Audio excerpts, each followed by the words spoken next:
تو جناب سالبہ بیٹھے تھے، فرمایا فلاں کو بلا کے لاؤ۔ جب بلانے گئے تو رستے میں عورت پہ نظر پڑی، پہلی نظر تو معاف ہے لیکن دوبارہ دیکھ بیٹھے،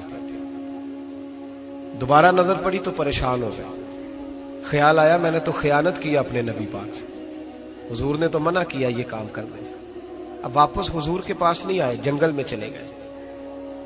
ابن قدامہ نے کتاب التوابین میں اس روایت کو لکھا ہے، کہتے ہیں 40 دن وہ پہاڑوں میں روتے رہے کہ یا اللہ مجھ سے غلطی ہو گئی۔ کتنے دن؟ اب ہمارا شغل ہے، اس کو لوگ گناہ ہی نہیں سمجھتے، بدنگاہی تو کوئی گناہ ہی نہیں، اب تو یہ شغل ہے۔ اب تو ہمارے ہاں معاذ اللہ تعالیٰ سیانے بیانے بندے بیچ بیٹھے ہوتے ہیں جب یہ باتیں ہو رہی ہوتی ہیں، یہ شغل ہے ہمارا۔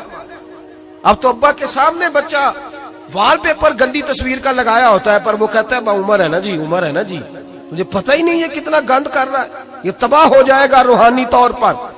اگر یہ گند دیکھنے میں الجھ گیا تو امام شافعی کا فتویٰ ہے جس کی نظر گندی ہوتی ہے اس کا حافظہ کمزور ہوتا ہے، وہ کوئی بڑا کام نہیں کر سکتا، وہ نفسیات کا مریض ہو جاتا ہے جو گندی نظر والا آدمی ہوتا ہے۔ ہمیں پتہ ہی نہیں کہ ہمارے مسائل اصل میں ہیں کیا۔ تو 40 دن جنگل میں روتے رہے، 40 دن۔ محبوب سارا کچھ جانتے تھے پر خاموش رہے۔ حضرت جبریل امین حاضر ہوئے، عرض کی یا رسول اللہ آپ کا وہ غلام رو رہا ہے۔ رب کہتا اسے بلا لے، میں نے اس کا گناہ معاف کر دیا ہے۔ تو نبی پاک صلی اللہ علیہ وسلم نے حضرت مولا علی شیر خدا اور جناب سلمان فارسی کو بھیجا، فرمایا فلاں جگہ ہے لے آؤ۔ کہتے ہیں جب ہم گئے تو 2 پہاڑوں کے درمیان جناب سالبہ تڑپ کے رو رہے، ہمیں دیکھ کے اور روئے، کہنے لگے علی میرے بارے میں کوئی آیت تو نہیں نازل ہو گئی؟ تو کہا نہیں، چل حضور نے بلایا ہے۔ کہا اچھا حضور کہتے کیا تھے، فرماتے کیا تھے؟ کہا پتہ نہیں لیکن بلایا ہے۔ کہتے جب ہمارے ساتھ چلنے لگے، مسجد نبوی قریب آئی تو کہنے لگے علی بہت بڑا گناہ کر بیٹھا ہوں، نظریں میلی ہو گئی، وضو نہیں آنکھوں کا، مجھے ڈائریکٹ نہ لے کے جاؤ حضور کے پاس، جب نبی پاک نماز کی نیت باندھ لینا پھر میں جاؤں گا، میں پیچھے کھڑا ہو جاؤں گا حضور کے، میری طبیعت میں حوصلہ نہیں۔ یہاں تو پتہ نہیں میں کس طرح عشق رسول کا دعویٰ کرتا ہوں منبر پر بیٹھ کر، اور ہماری یہ میلاد آئے گا تو محفل میلاد میں اس طرح کے دعوے ہوں گے اسٹیج پر کہ علمان والحفیظ، پتہ نہیں کیا کیا لوگ کہہ دیں گے، پتہ نہیں ہم کیا ہے اور ہم کیا کہہ رہے ہیں، من آنم کے من دانم، پتہ ہی نہیں، اور کتنا بڑا دعویٰ کر دیا۔ کہ میرے اندر طاقت نہیں سامنا کر دے۔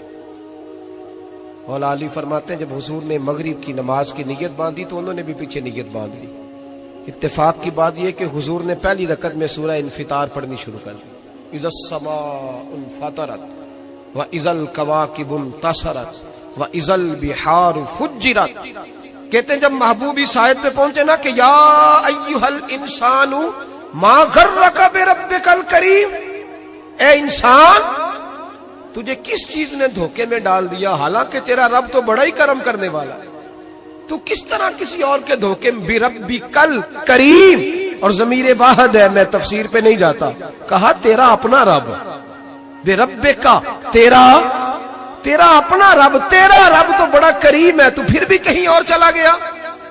جب یہ آیت سنی تو پیچھے چیخ ماری، بے ہوش ہو کے گر گئے، گھر والے گھر لے گئے، نماز مکمل ہوئی تو حضور نے فرمایا کیا ہوا؟ عرض کی حضور وہ تو رو پڑے تھے، گھر لے گئے، محبوب پیچھے گئے تو بے سدھ پڑے، تیز بخار ہو گیا، نبی کریم سرہانے بیٹھے اور ان کی گردن کو اٹھا کر سر کو گود میں رکھا، اور جب بالوں میں دستے مبارک پھیرا تو آنکھیں کھول دی اور جھٹ سے اپنا سر زمین پہ رکھ کے کہنے لگے حضور میں اس قابل نہیں کہ آپ کی گود میں میرا سارا ہے، اس قابل نہیں، بڑا مجرم۔ تو محبوب نے فرمایا تجھے مبارک ہو، رب نے تجھے معاف کر دیا ہے، اللہ بھی راضی ہے، میں بھی راضی ہے۔ اب حضور کے قدموں کے قریب آئے تو کہنے لگے حضور آپ راضی ہیں؟ کہا راضی ہوں۔ فرمایا پھر میرے لیے دعا کریں، اللہ اسی رضا میں مجھے قبول کر لے۔ بس یہ بات ہوئی تھی، انہوں نے کلمہ پڑھا تو روح پرواز کر گئی۔ پرواز میرے بھائی احساس پیدا کر، یاد رکھیں اگر روحانی زندگی صحیح نہیں نہ ہوگی، یاد رکھ لیں کسی کا کوئی نقصان نہیں، سارے سکون سے سو جائیں گے، آپ نہیں سو پائیں گے۔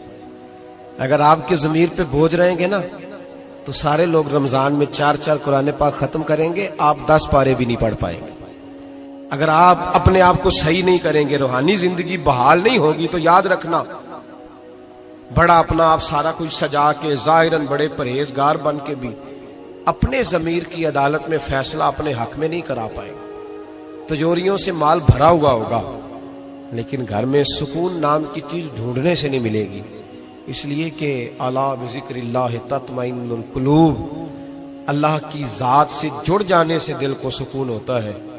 کیا بہت بڑی سزا نہیں مالک کی کہ انسان سارا کچھ کرے، فارغ ٹائم ہو تو وہ ٹی وی دیکھے؟ کیا بہت بڑی سزا نہیں کہ 3 مہینے کی چھٹیاں بھی اسے ہوں لیکن وہ ایک سپارہ قرآن پاک نہ پڑھ سکے؟ وہ گپے مارنے بیٹھے تو 6 گھنٹے لگا دے اور تسبیح دی جائے تو 10 منٹ میں بس ہو جائے، درود پڑھا ہی نہ جائے. یہ سزا نہیں؟ کیا یہ کم سزا ہے کہ وہ دنیا دراز پہ گھوم آئے لیکن مسجد میں جائے تو اسے کچھ بنے؟ کیا سزا نہیں؟ اللہ سے معافی مانگے، مل کے اس کے حضور استغفار کریں، باطن کی زندگی آباد کرنے کی کوشش کریں. چھوڑ دیں بن کے بیٹھنا، آگے آگے بڑھنا، اپنے آپ کو شمار کرنا. ہم تو میلاد کی جلسوں میں بھی بڑی کرسی تلاش کرتے ہیں، ہم تو دینی محفلوں میں بھی کوشش کرتے ہیں کوئی ہمارا نام لے کے، صحیح نام لے کے پکارے. کوئی، میں میاں چنو میں تھا کل مغرب میں، تو ایک صاحب کہنے لگے ولی کامل. میں نے بعد میں ان سے کہا کہ آپ کو پتہ ہے میں کیا ہوں؟ اتنا بڑا دعویٰ میرے حق میں آئندہ نہ آپ کریں، اور مت سمجھے کہ آپ تھوڑے اچھے برے جملے استعمال کریں گے تو میں خوش ہوں گا. میں جو ہوں نا، میں اس کے اندر بڑا مطمئن ہوں، میں اس سے آگے نہیں بڑھنا چاہتا. پتہ سارا ہے سردار نو کیتیاں دا، پتہ سارا ہے سردار نو کیتیاں دا، ایدہ پردہ چپایا ہی تیرا پلا ہو سی. وہ بو علی سینا سے، سنے جی سنے، بو علی سینا سے کسی نے کہا تھا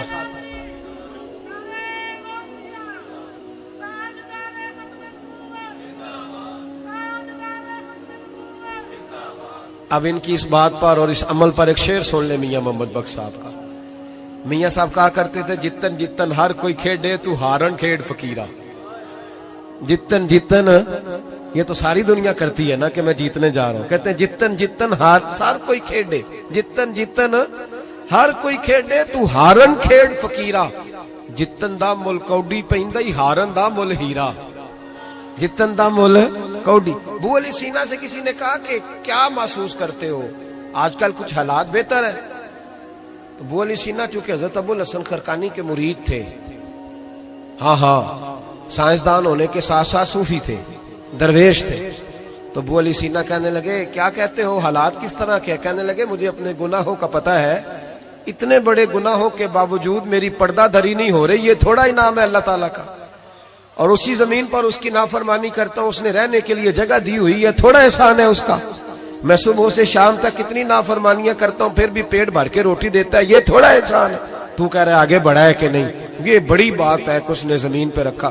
اعلیٰ حضرت فاضل بریلوی کے والد مولانا نقی علی خان صاحب رحمت اللہ تعالی علیہ، امام المتکلمین، ان کے حالات میں لکھا ہے ایک آدمی کو آپ نے نا جگہ دی، کو 10 مرلے آپ کا پلاٹ تھا یا 5 مرلے کا، اس نے کہا حضور کچھ دنوں کے لیے چاہیے، تو آپ نے وہ جگہ ان کو دے دی، جیسے محلے دار دوست کو شادی بھی ہے، تو 10-15 دن کے بعد چابی مانگی، انہوں نے دے دی، تو کچھ درخت انہوں نے کاٹ لیے، کچھ اپنی مرضی کی ترمیم کر لی. تو مولانا نقی علی خان صاحب رحمت اللہ علیہ ناراض ہو گئے، فرمانے لگے میری زمین تھی، مجھ سے پوچھ تو لیتے، کوئی تبدیلی کرنی، تم پتہ نہیں میری مرضی کے خلاف تم نے میرے پلاٹ پر یہ کیوں تبدیلی کی؟